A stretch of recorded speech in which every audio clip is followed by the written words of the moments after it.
ছেড়ে যাওয়া যাত্রীবাহী গাড়িগুলো গন্তব্যে পৌঁছাতে 5 থেকে 10 ঘন্টা বিলম্ব হয়েছে। ঢাকা মহানগরী যেন ছিনতাইয়ের স্বর্গরাজ্য হিসাবে পরিণত হচ্ছে।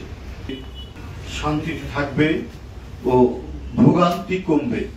আওয়ামী আমলে গণতন্ত্রকামী মানুষকে আইন আদালতের হৃদয় শূন্য নির্মম প্রবঞ্চনা ও কপটতার শিকার হতে হয়েছে।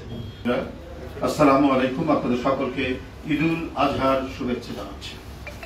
আগামীকাল পবিত্র ঈদুল আজহা উপলক্ষে আপনাদের গণমাধ্যমের সাংবাদিক সহ দেশবাসীকে আবারও জানাচ্ছি অকৃত্রিম শুভেচ্ছা ও ভালোবাসা।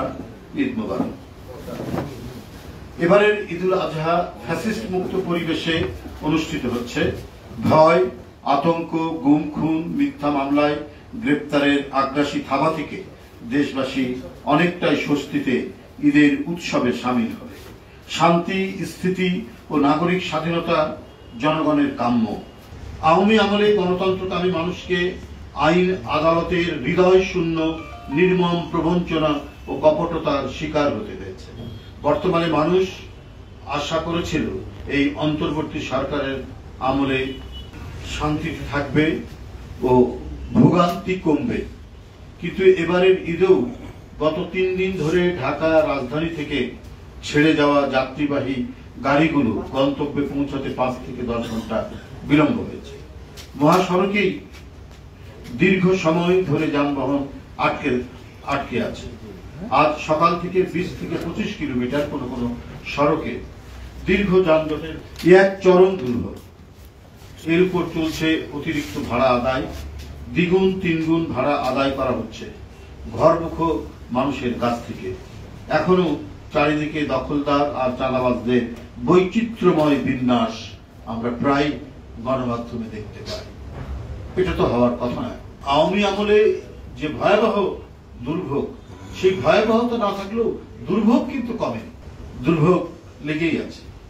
আপনার ঈদের সময় এই যে ব্ল্যাকে টিকিট বিক্রি করা বা অর্থাৎ পরিকল্পিতভাবে বাসের মালিকরা দাম বাড়িয়ে দেওয়া বা তাদের লোকজন বা টার্মিনালগুলো যে সমস্ত মাফিয়া চক্র নিয়ন্ত্রণ করে তারা যেভাবে দাম বাড়িয়ে দেয়, এটা তো মানে আইনের শাসনের অভাবের কারণে। তো মানুষ এই সরকারের কাছ থেকে প্রত্যাশা করে আইনের শাসন। কেউ কোনো জায়গায় চাঁদাবাজি করবে না, সে যেই হোক না কেন, যত পাওয়ারফুলি হোক।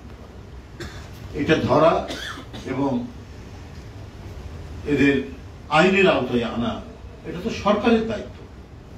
বন্ধুগণ, আইন শৃঙ্খলা পরিস্থিতি ক্রমান্বয়ে অনেক বেশি অবনতিশীল হচ্ছে। সারা দেশে ছিনতাই আর ডাকাতির প্রকোপ বৃদ্ধি পেয়েছে।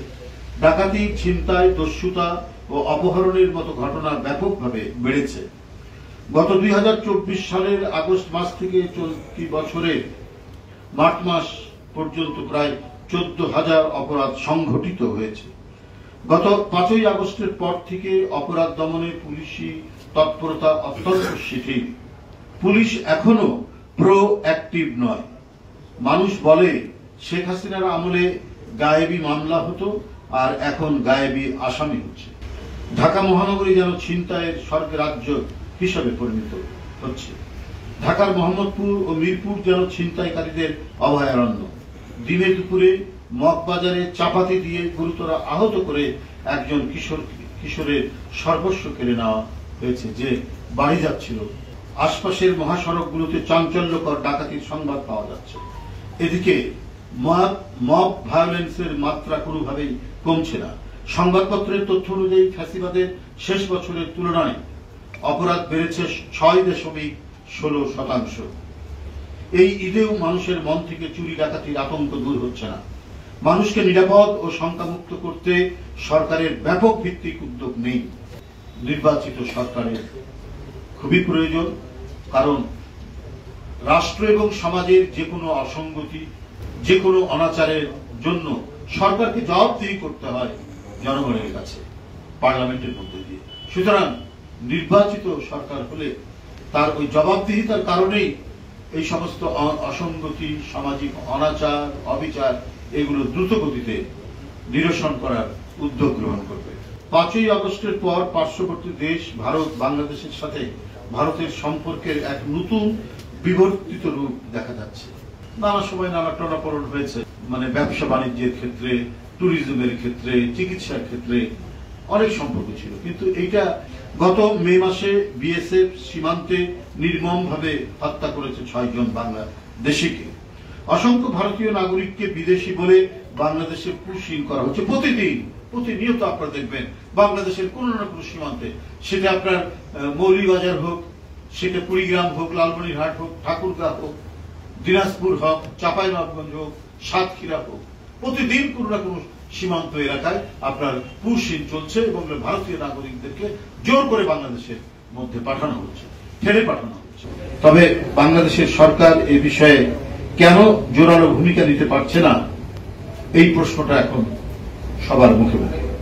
বর্তমান সরকারের নেই কোনো এ বিষয়ে নেই কোনো উদ্যোগ, নিষ্ঠা এবং কোনো মৌলিক কর্মসূচি বা কর্মকাণ্ড।